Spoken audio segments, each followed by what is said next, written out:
ಹೊಸ SIR ಪ್ರಕ್ರಿಯೆಯಲ್ಲಿ ನಿಮ್ಮ ಹೆಸರು ಇದೆಯಾ ಅಥವಾ ಡಿಲೀಟ್ ಆಗಿದೆ ಅನ್ನೋದನ್ನು ಹೇಗೆ ಚೆಕ್ ಮಾಡ್ಕೊಳ್ಳೋದು ನಾನು ಈ ವಿಡಿಯೋದಲ್ಲಿ ತಿಳಿಸ್ಕೊಡ್ತೇನೆ.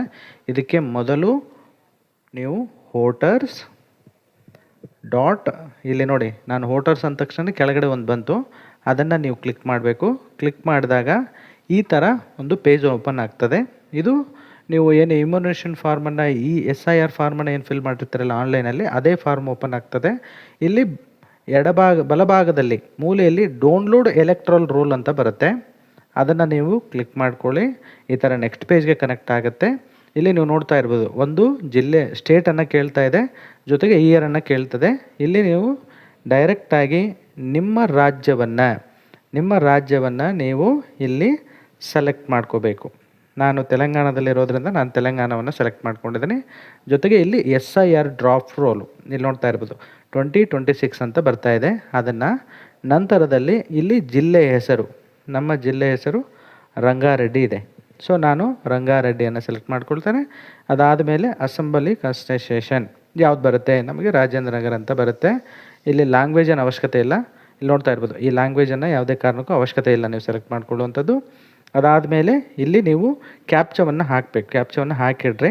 ನಂತರದಲ್ಲಿ 4NHR ಈ ಕ್ಯಾಪ್ಚವನ್ನು ಹಾಕಿ ನಂತರದಲ್ಲಿ ಈ ಥರ ಪೇಜ್ ಇದ್ದಾಗ ಇಲ್ಲಿ ಎಡಭಾಗದಲ್ಲಿ ಸರ್ಚ್ ಅಂತ ಇರುತ್ತೆ. ನೀವು ಪೋಲಿಂಗ್ ಸ್ಟೇಷನ್ ನಂಬರ್ ಅಂದರೆ ಪೋಲಿಂಗ್ ಸ್ಟೇಷನ್ ಏನಿರುತ್ತಲ್ಲ, ಪೋಲಿಂಗ್ ಬೂತ್ನ ಸಂಖ್ಯೆಯನ್ನು ಹಾಕಬೇಕು. ನಮ್ಮ ಪೋಲಿಂಗ್ ಸಂಖ್ಯೆ ಬಂದುಬಿಟ್ಟು 324 ಇದೆ. ಇಲ್ಲಿ ಡೈರೆಕ್ಟಾಗಿ ಬಂದುಬಿಡುತ್ತೆ. ಓಕೆನಾ, ನಾನು ಅದನ್ನು ಬ್ಲರ್ ಮಾಡಿದ್ದೀನಿ. ಅದಾದಮೇಲೆ ಇಲ್ಲಿ ಡೌನ್ಲೋಡ್ ಅಂತ ಕೊಟ್ಟಾಗ ಡೈರೆಕ್ಟಾಗಿ ಡೌನ್ಲೋಡ್ ಅಂತ ಬರುತ್ತೆ. ನಾನು ಆಲ್ರೆಡಿ ಡೌನ್ಲೋಡ್ ಮಾಡಿದ್ದೀನಿ. ಸೊ ಹೀಗಾಗಿ ಇನ್ನೊಮ್ಮೆ ನನ್ನ ಒಂದು ಕೇಳ್ತಾ ಇದೆ, ಡೌನ್ಲೋಡ್ ಆಗ್ಯಾನಂತ ಮಾಡ್ತೇನೆ. ಇಲ್ಲಿ ನೀವು ಮೇಲ್ಗಡೆ ನೋಡಿದರೆ ಇಲ್ಲಿ ಡೌನ್ಲೋಡ್ ಆಗಿದೆ. ಸೊ ಇಲ್ಲಿ ಓಪನ್ ಮಾಡಿದಾಗ ಒಂದು ಲಿಸ್ಟು PDF ಫೈಲಲ್ಲಿ ಓಪನ್ ಆಗ್ತದೆ. ಸೊ PDF ಓಪನ್ ಆದಾಗ ಇಲ್ಲಿ ನೀವು ನೋಡ್ತಾ ಇರೋದು ಇದು ಮ್ಯಾಪ್ ತೋರಿಸುತ್ತೆ. ಈ ಮ್ಯಾಪಲ್ಲಿ ನಿಮ್ಮ ಮನೆ ಇದೆಯಾ ಇಲ್ವಾ ಅನ್ನೋದನ್ನು ಖಚಿತಪಡಿಸ್ಕೊಡ್ರಿ.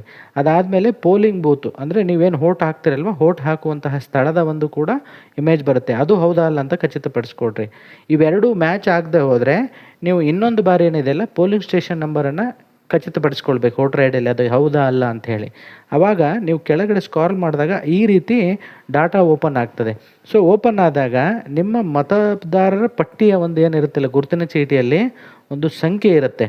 ಈ ಥರ ಇಲ್ಲಿ ನೋಡಿರಿ 227 230 ಇದೆಯಲ್ಲ, ಅದೇ ಥರ ಅದರಲ್ಲಿ ಪಾರ್ಟ್ ಸೀರಿಯಲ್ ನಂಬರ್ ಅಂತ ಇರುತ್ತೆ. ಆ ಸೀರಿಯಲ್ ನಂಬರ್ ಪ್ರಕಾರವಾಗಿ ನೀವು ಚೆಕ್ ಮಾಡಿದರೆ ಆ ಸೀರಿಯಲ್ ನಂಬರು ಇದರಲ್ಲಿ ಇತ್ತು, ಆ ಸೀರಿಯಲ್ ನಂಬರಲ್ಲೇ ನಿಮ್ಮದು ವೋಟರ್ ID ಇತ್ತು ಅಂತೇಳಂದರೆ ನಿಮ್ಮ ವೋಟರ್ ID ಇದೆ ಅಂಥೇಳಿ. ಒಂದು ವೇಳೆ ಇಲ್ಲ ಅಂದರೆ ನಿಮ್ಮ ವೋಟರ್ ID ಏನಿದೆಯಲ್ಲ ಡಿಲೀಟ್ ಆಗಿದೆ ಅಥವಾ ಅದನ್ನು ಒಂದು ನೋಟಿಸ್ ಒಂದು ಹಂತಕ್ಕೆ ಹಾಕಿದ್ದಾರೆ ಅಂತ ನೀವು ತಿಳ್ಕೊಳ್ಬೇಕು. ಒಂದು ವೇಳೆ ನಿಮಗೆ ಇದರಲ್ಲಿ ಕನ್ಫ್ಯೂಸ್ ಆದರೂ ಕೂಡ ಒಮ್ಮೊಮ್ಮೆ ಸಿಗ್ತಾ ಇರೋದಿಲ್ಲ, ಸಂಪರ್ಕಕ್ಕೆ ಅಂದರೆ ನಿಮ್ಮ BLOನ ಸಂಪರ್ಕ ಮಾಡಿದ್ರೆ ಸಂಪೂರ್ಣವಾದಂಥ ಮಾಹಿತಿಯನ್ನು ತಿಳಿಸ್ತಾರೆ.